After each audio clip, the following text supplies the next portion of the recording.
Next 9 news में आपका बहुत बहुत स्वागत है। मैं हूं आपके साथ अबरारुल हक रहमान। इस वक्त राजस्थान के उन तमाम मुद्दों पर हम लगातार अब तक अपडेट पहुंचा रहे हैं।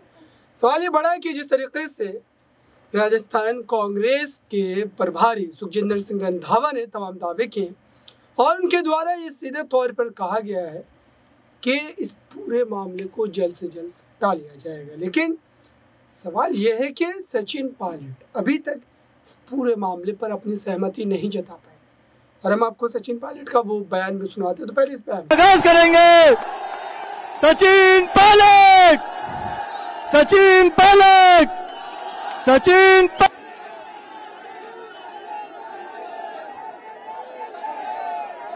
शहर जिला कांग्रेस कमेटी के हमारे अध्यक्ष विजय जैन साहब, महेंद्र अलापता जी, हेमंत भाटी जी, रामनारायण जी,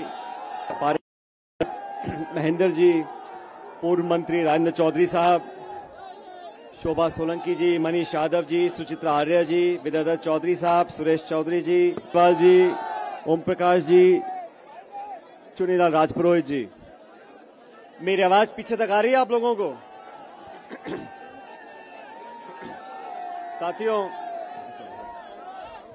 साथियों, मैं सबसे पहले आप सभी लोगों का बहुत बहुत धन्यवाद करना चाहता हूं। आज इस भीषण गर्मी में, मई के महीने में, दोपहर को 1 बजे आप सब हमारी जन संघर्ष यात्रा के शुरुआत में, दोस्तों,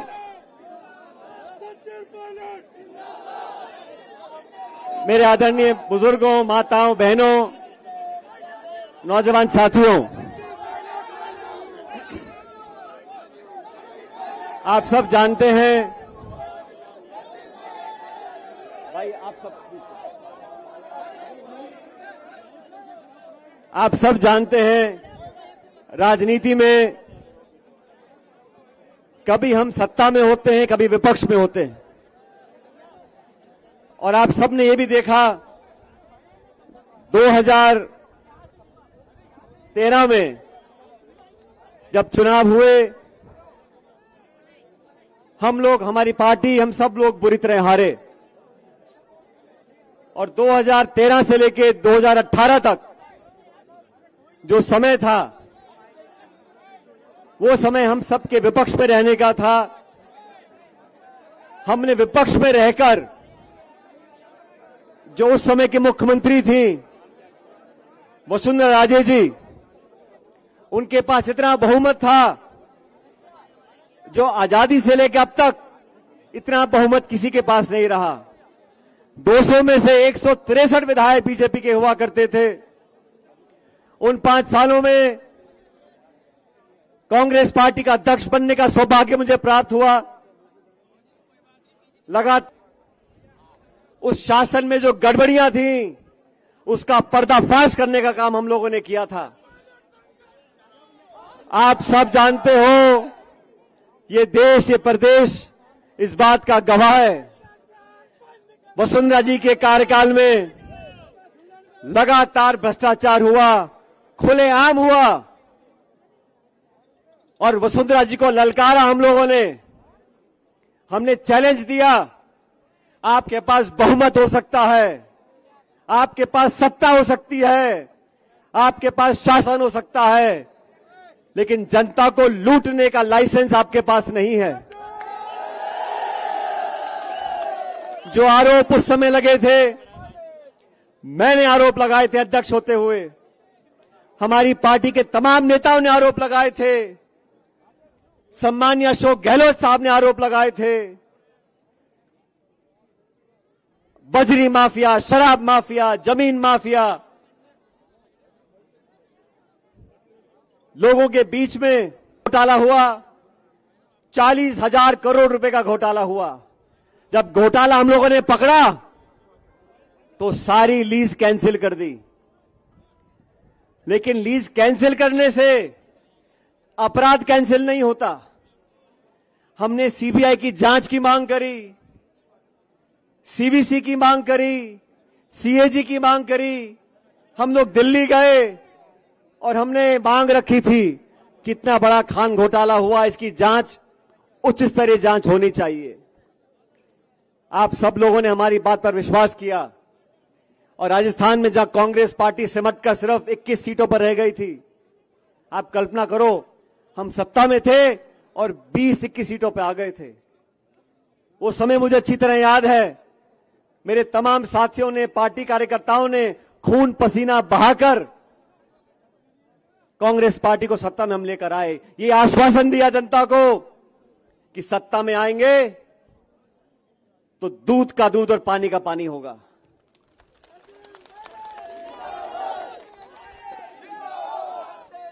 अभी 2 दिन पहले कर्नाटक में चुनाव पूरे हुए।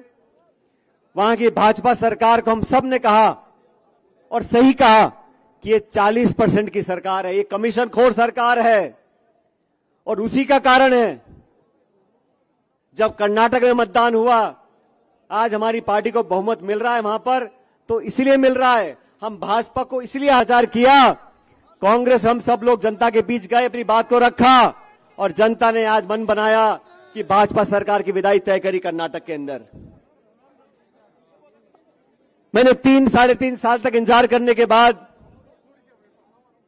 हमारी सरकार को, सम्मान्य मुख्यमंत्री जी को मैंने चिट्ठी लिखी, मैंने आवेदन किया उनको।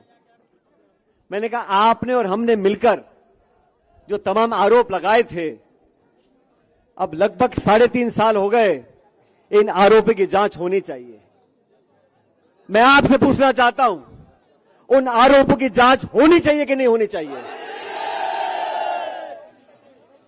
मैं 1.5 साल तक चिट्ठी लिखता रहा। मैंने कभी सार्वजनिक रूप से इस बात को नहीं कहा। चिट्ठी लिखी, दोबारा लिखी, याद दिलाया, आग्रह किया, आवेदन किया, लेकिन ना तो जवाब आया। मौन व्रत रखा और 1 दिन का अनशन किया। यह कहा कि वसुंधरा जी के कार्यकाल में जो तमाम आरोप लगे थे, हमने लगाए थे, भ्रष्टाचार हुआ था, उसकी जांच करें। आज से ठीक 1 महीने पहले जबान की कीमत होती है और आप लोग अच्छी तरह जानते हो, मुझे भी राजनीति में 20-23 साल हो गए। मैं सांसद रहा, केंद्र का मंत्री रहा, इस प्रदेश सरकार में उप मुख्यमंत्री रहा, स्वर्गीय पायलट साहब कई बार मंत्री रहे, मेरी मां सांसद विधायक रही। पिछले 45 सालों से हम राजनीति में हमारी निष्ठा पर, हमारी ईमानदारी पर हमारे विरोधी भी उंगली नहीं उठा सकते। और आप लोग तो अजमेर के नागरिक हो। मैं आपसे पूछना चाहता हूं, इतना लंबा समय राजनीति में हम लोगों को हो गया, बड़े बड़े पदों पर रहे, पायलट साहब भी रहे, मैं भी रहा। 1 फूटी कौड़ी का आरोप लगाए जाते हैं। और आरोप किन पे लगा रहे हैं? हेमाराम चौधरी जी पे लगा रहे हैं,